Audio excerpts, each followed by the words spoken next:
This view simulates pretty close to what they'll see at the test center. It's what we use when we do the quality control on the test and so forth. But they'll see a welcome screen. I'm going to go real quick. This is the screen that Joanne was alluding to, that if they don't accept the language that's there that's telling them they won't share any information and so forth, if they don't accept, they'll get kicked out and their test will be over for that day, and they'll have to reschedule at a cost to them unless they have a valid reason. John, in the test environment, did we put a warning? And I don't think there's still a warning on that screen. In the test environment, there's a warning. So it's, are you sure? There's a further, in the actual test, it'll say, are you sure you want to decline or whatnot, something to that effect. There's a tutorial they can spend 15 minutes on how to use the computer, different functionalities it talks about. This just says, it'll show you how to use it. You got your basic toolbar functions. They have time on the bottom of the screen. It's counting up. If you look down here, you can see the time. This is the number of tutorial questions that we're on. If they were in the actual test, it'll be counting the questions. Again, the tutorial doesn't count against their test time. If there's an item that requires scrolling, they could scroll through the test, through the item.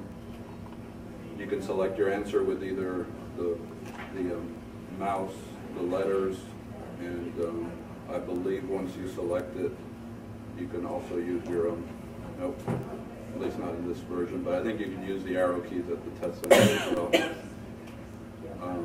Time in question we covered. If you want to mark a question for review, you would, let's say we say review, mark this one, and we go on to the next screen. If we say review, it'll come up with what we've seen already, and it'll bring the question up. If you, not sure how it is in the test environment, but if I uncheck it, it gives me everything I've seen so far, and I can just pick, and I won't do that here for time, but I could go back to number one by just highlighting it and selecting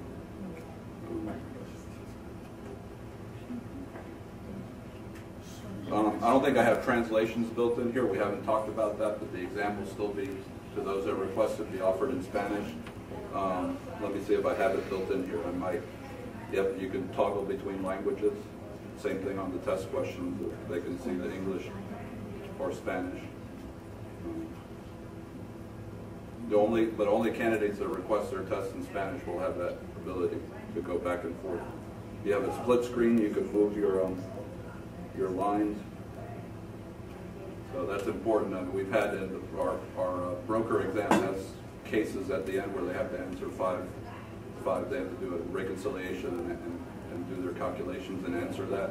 I've had people say, well, the information wasn't there, and I'm like, you didn't scroll through, or you didn't move the line, either or, because you can scroll or you can. So they didn't get all their points because they didn't see all the information they needed. Talks again about reviewing. If you're at the end, you can hit the review function. If you want to go through the tutorial again at this point, you can, or if not, you continue on to your test. This is where once they click OK, the test time will start running. We tell them they have 120 items, 6 hours, 30 minutes. They need a 70%, 84 questions. They'll get a score report at the end. If they click OK, they're starting their test. I haven't built any items in here, so it's just going to take me to the end of the test. This will be the warning. If you had gone through your whole test and you're at the 125th item, because remember, we'll have pilot items, they can go back and review. If they hit continue, they'll see a warning, are you sure you want to end? And then we don't have the warnings built into my little experiment here. This is just grade report should print out at this point. Then there's a few survey questions. If they want to answer them, they're optional, just okay, and they could answer them the same fashion. Just go through them. But this is how the data that Joanne showed that she collects and provides to the department as far as satisfaction. And that's it. That's how what they see there, and once they're done, they'll go out to the proctor will get them, and they'll get their grade report, collect their books, and so forth. And questions on? Just thought you'd be interested. Some people have never taken the test on a computer. So.